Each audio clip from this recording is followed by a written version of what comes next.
Bonjour, bienvenue dans cette nouvelle vidéo. Donc aujourd'hui, on va aborder un thème un petit peu particulier sur la mémorisation, mais pas vraiment.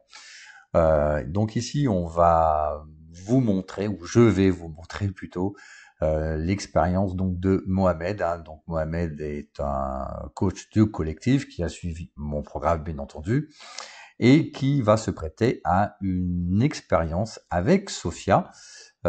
Sophia, c'est la jeune fille que vous voyez ici qu'il a suivi en coaching scolaire. Donc, il a fait 4-5 suivis avec Sophia pour justement enlever ces blocages, et vous allez voir le résultat. Alors, normalement, ce que font les coachs du collectif, c'est que ils montrent le résultat du travail auprès des parents.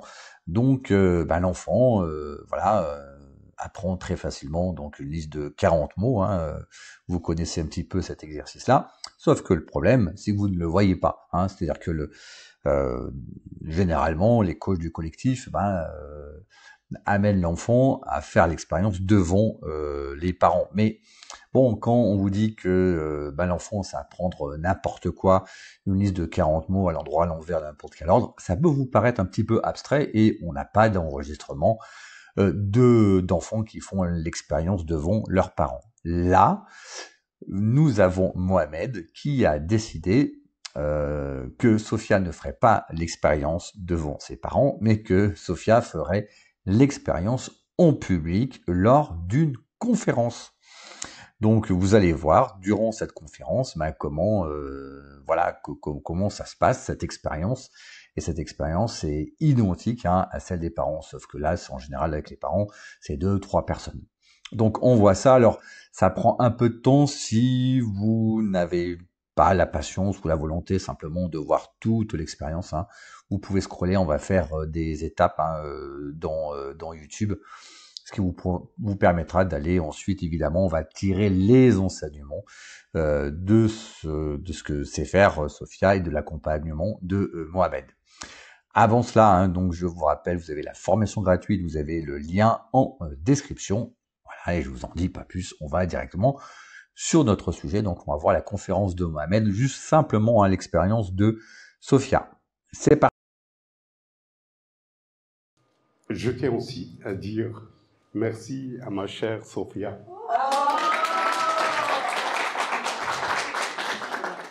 D'avoir accepté que je la mette dans une situation un petit peu stressante, mais elle a l'habitude. Le cadre Voilà. Le cadre est familier pour elle. D'accord.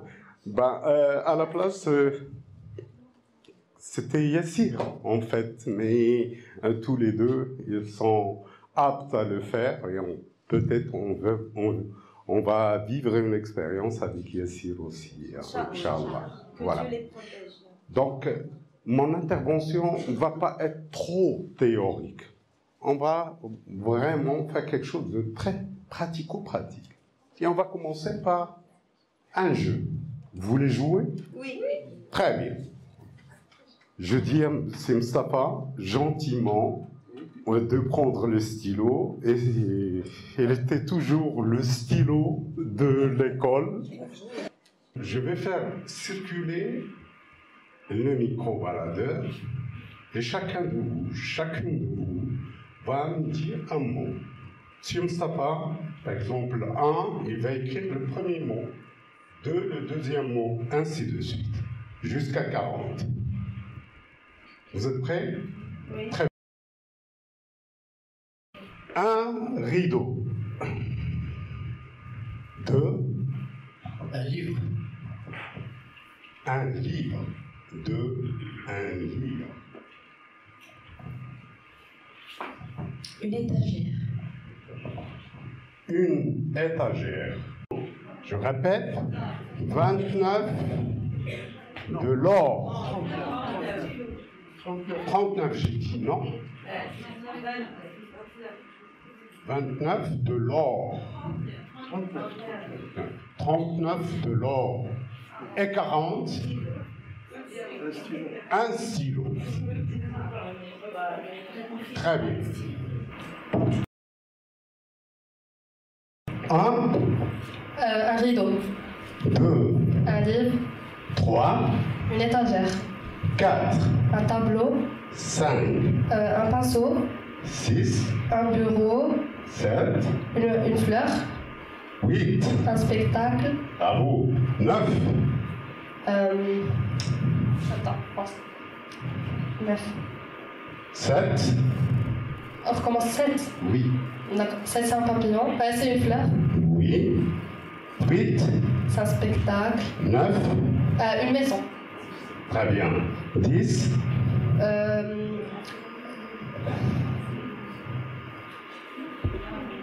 Un roman. très bien, je te donne le temps, Sophia, hein, prends ton temps, 11, 11. très bien, Ah, et doucement.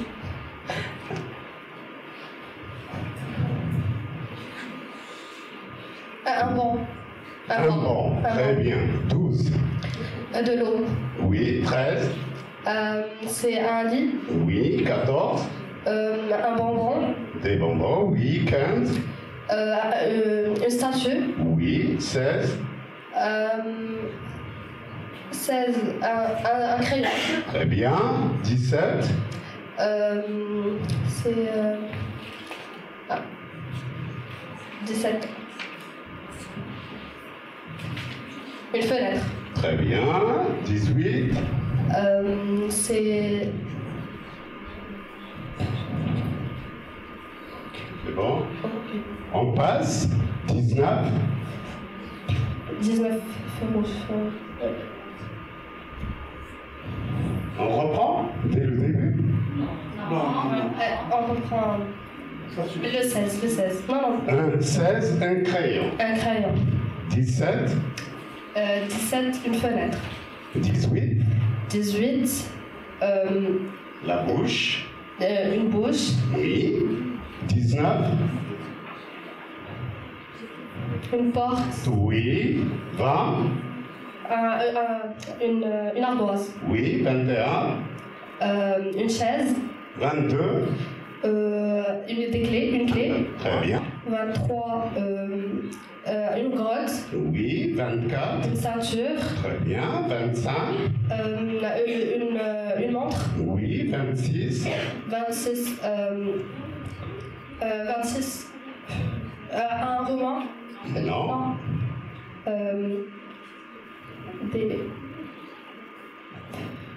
Une voiture. oui, une voiture, bravo, 27, 27, c'est.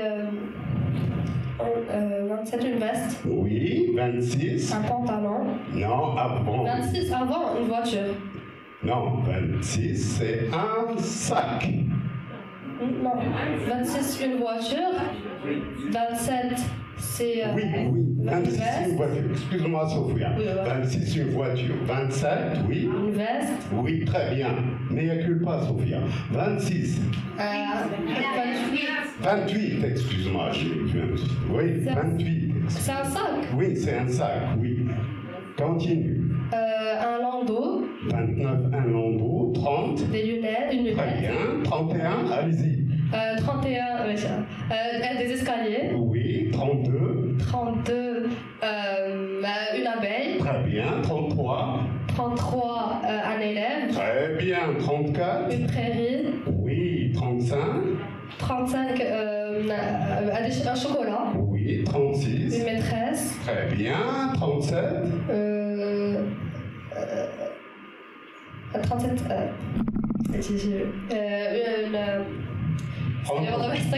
J'ai oublié. Une cabane. une cabane, oui, 38. très bien, 38, 36, c'est une bague. très bien, et 39, De l'or. oui, 40, Bien sûr. Ah,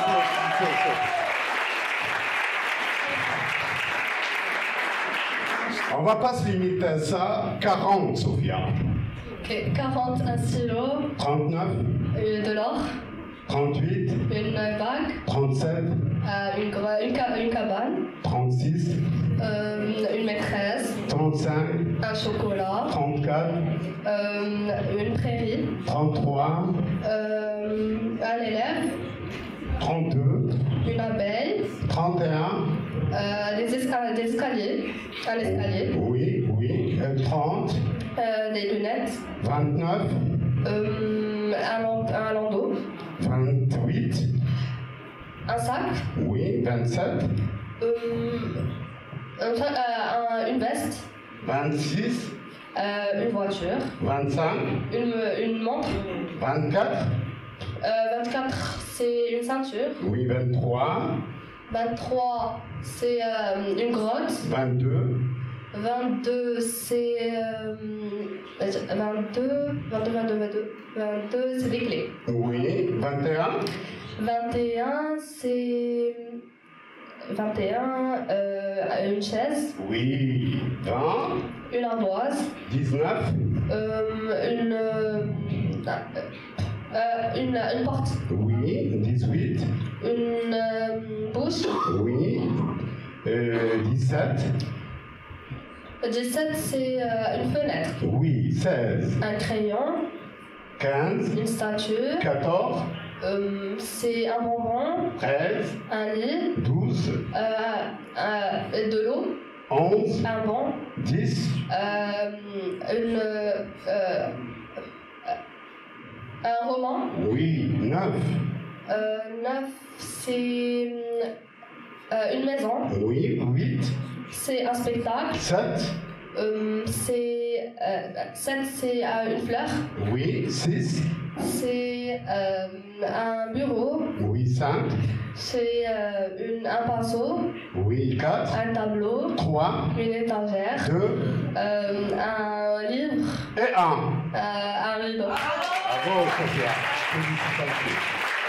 Félicitations, Sophia. Et ce n'est pas la dernière. La dernière, c'est Sophia, 11. 11, un banc. 29. 29, un landau. 39. De l'or. 2. Un livre. 7. C'est une fleur. Très bien, on applaudit Sophia. Félicitations. Bravo. Bravo, Sophia. Merci. Ne nous dites pas que ça relève du naturel. C'est magique. C'est magique. Oui, c'est magique. C'est la On va comprendre ce que c'est. La nomination du calcul mental, c'est du roman mental. Qui veut pas se faire l'expérience? Eh ben, je tiens à dire, oui, Sonia, vous voulez passer? Oui. Oui, d'accord. Donc, encore une fois, parce que Sophia, elle est très chargée, encore une fois, je lui dis merci, parce que elle a un timing, un emploi du temps très chargé. Elle a fait sa journée donc, à l'école, et elle a mangé sur le pouce pour venir assister et m'aider. Voilà. Je tiens encore à lui dire merci parce que je l'ai mise dans une situation très stressante. C'est pas évident. Déjà la prise de parole devant un auditoire, c'est pas évident. Et quand on est face à un défi comme celui-là, la difficulté est multiple. Et du coup, je tiens à lui dire mille merci et je suis très fier d'elle. Merci, monsieur. Bien.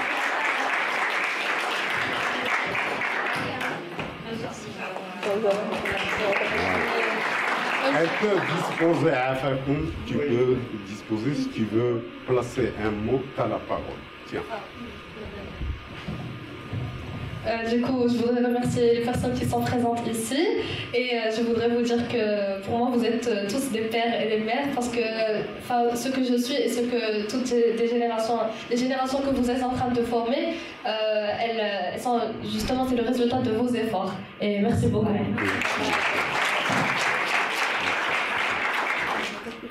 Donc, vous avez vu donc l'expérience de Sophia et de Mohamed, hein, c'est assez bluffant.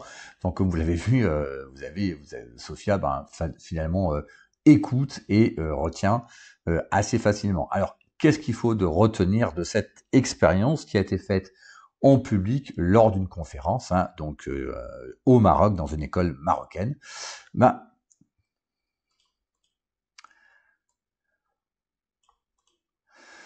Donc d'abord, c'est de démontrer, donc l'objectif de cela, hein, c'est de démontrer que l'élève ou l'enfant qui a été suivi peut apprendre n'importe quoi et facilement. Vous avez vu, Sophia, elle est assise derrière, elle écoute sagement et elle est capable de restituer simplement la liste dans l'ordre, dans le désordre et dans n'importe quel ordre. Donc ici, il y a une liste de 40 mots, mais sachez que, bon, là ici, on fait 40, mais ça peut aller à 50 et 60, hein, bien entendu.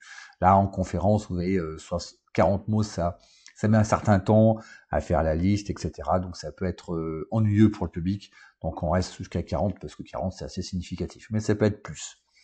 Et évidemment, vous voyez que cela peut se faire dans un autre contexte. C'est-à-dire qu'il y a un transfert dans un contexte d'école. Parce que ici, Mohamed, dans cette conférence, c'est aussi quelque part, et c'est là assez intéressant, un contexte d'école. Hein. Sophia attend, elle écoute et elle est capable de restituer ce qu'on lui dit. Ici, c'est une liste de mots de 40 mots, mais ça aurait pu être tout à fait une liste de verbes irréguliers, de dates d'histoire, de formules mathématiques. Et donc là, vous avez, comme je le disais tout de suite là, donc un contexte d'application de classe. Donc, alors vous me direz, est-ce qu'il y a un suivi complémentaire nécessaire? Non. Ici, ce que font les coachs du collectif, évidemment, ils font un suivi, donc un bilan après l'expérience. Les coachs du collectif font un bilan de fin d'accompagnement, expliquent les parents, voilà, quels sont les blocages qui ont été identifiés et levés, et des recommandations, parce que aussi les parents, par moment, n'ont pas forcément le bon comportement. Hein. Certains parents sont trop contrôlants, d'autres sont poussent trop leur enfant à faire des activités physiques. Les enfants sont fatigués, ce qu'on appelle l'hyperactivité ou l'hyperparentalité, vous voyez, des choses comme ça. Et ensuite, il y a un troisième bilan qui est fait après l'accompagnement, simplement pour voir, qu'est-ce que ça a produit dans la scolarité et s'il y a des difficultés supplémentaires. Mais il n'y a pas à proprement parler de suivi particulier. Quand le coaching est terminé, il est terminé. Et donc le résultat de l'accompagnement, vous l'avez vu, hein, c'est ici qu'a fait Mohamed. Il a simplement identifié tous les blocages d'apprentissage et levé tous les blocages d'apprentissage. Alors dit comme ça paraît extrêmement facile, hein. Mohamed est rentré dans mon programme, c'était en 2022, donc voilà, il a fait pas mal d'accompagnement, et à l'issue de ça, maintenant il maîtrise extrêmement bien. Hein. Et donc et là j'insiste, il y a 0 moyen mnémotechnique. Hein. Donc là, je vous renvoie aussi à la page de la présentation de témoignages. Hein. Vous verrez que nombre de coachs du collectif disent non, il n'y a aucun moyen mnémotechnique. Hein. Ce n'est pas à proprement parler un exercice de mémorisation. Vous voyez avec quelle facilité Sophia apprend, restitue la liste tout simplement. Hein. Il n'y a pas d'effort. Il n'y a pas un truc, un moyen mnémotechnique qui permet de faire tout ça. Un moyen mnémotechnique, hein, ça demande un certain nombre d'efforts, un certain nombre de maîtrises. Alors, je dis pas que les moyens mnémotechniques sont pas bien, mais simplement ici, le but, c'est de vraiment lever les blocages. Et donc, Sophia, donc là, vous pouvez que le jeune retient et peut apprendre sans effort. C'est vraiment très important. Parce que les moyens mnémotechniques, il faut quand même faire de la gymnastique, trouver un sens, trouver des liens, etc. Et même pour nous, dans l'accompagnement, les moyens mnémotechniques, hein, c'est un blocage. Pourquoi? Parce que un moyen mnémotechnique, c'est dire au cerveau, je n'arrive pas à apprendre, je n'arrive pas à mémoriser. Et donc, c'est une forme de béquille. Et donc, vous donnez à un élève une béquille. Alors, c'est mieux pour un élève en difficulté d'avoir une béquille que rien du tout. Mais ça reste quand même une béquille. Donc, on résout pas vraiment un problème les problèmes d'apprentissage avec les moyens mnémotechniques. Et il faut dire aussi que, et bien évidemment, il y a des résultats en termes de notes, mais aussi de motivation au travail. Donc il y a une forme de changement du comportement. Et ça, vous ne pouvez pas l'obtenir si vous travaillez que sur des moyens mnémotechniques. Et enfin, ce que je voulais dire, c'est que le coaching scolaire, ce n'est pas du soutien scolaire. C'est-à-dire que là aussi, par exemple, Mohamed dit aux parents, donc aux jeunes qui suivent, aux parents, par moment, donc moi ce que j'ai fait, évidemment, j'ai identifié des blocages, j'ai levé des blocages d'apprentissage, donc vous avez le résultat, hein, vous avez la démonstration, mais je ne suis pas là pour combler les lacunes de mathématiques, de français, ou que sais-je, d'accord? Quand un enfant a 5 en maths, le coaching scolaire ne va pas pouvoir permettre de passer de 5 à 10, vous voyez. Voilà, il y a des concepts à connaître, il y a des acquis à avoir. Si l'enfant n'a pas les acquis, il peut pas les inventer. Hein. C'est pas parce qu'il a plus de blocage d'apprentissage qu'il peut subitement, voilà, comme par le Saint-Esprit, ça tombe du ciel. Vous avez une révélation et l'enfant fait un reset complet sur les acquis. Non, bien entendu, ces acquis doivent être doivent être acquis, comme on dit, hein, et donc, évidemment, du soutien scolaire s'avérera nécessaire pour combler les lacunes. Et là aussi, c'est à expliquer aux parents. Alors, nous, ce qu'on constate sur on va dire presque plusieurs milliers d'accompagnements, il est vrai qu'on a une augmentation des notes in fine, c'est-à-dire que l'enfant, comme Sophia, elle est motivée à apprendre, hein, d'accord, elle change son comportement en termes de motivation, de mise au travail, et de facto, bien entendu, dans l'acquisition des connaissances, et donc une augmentation des notes, bien entendu. Mais ce n'est pas forcément automatique, il y a besoin de combler par moment certaines lacunes.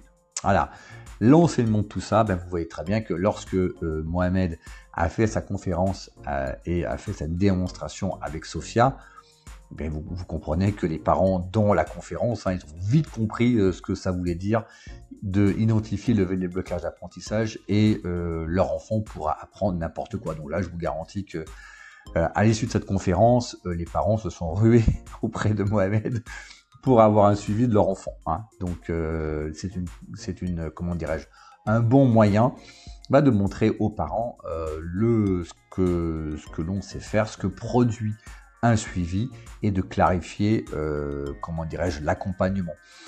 Sans pour autant que Mohamed, ou un coach du collectif, Mohamed fait partie du collectif, sans pour autant promettre l'augmentation des notes et évidemment un changement du comportement. Parce que quand vous vivez le truc, les parents qui ont été présents durant la conférence de Mohamed ont très bien compris ce que ça impliquait derrière. Voilà, c'est tout pour cette vidéo. J'espère que vous avez été instructive. Un like si vous avez aimé. J'en profite pour cette vidéo, je la publie. Vous avez la masterclass du vendredi 4 juillet à 20h. Hein. Si vous écoutez la vidéo avant, vous avez le lien en description pour vous inscrire. Et je vous dis à très bientôt. Abonnez-vous à la chaîne.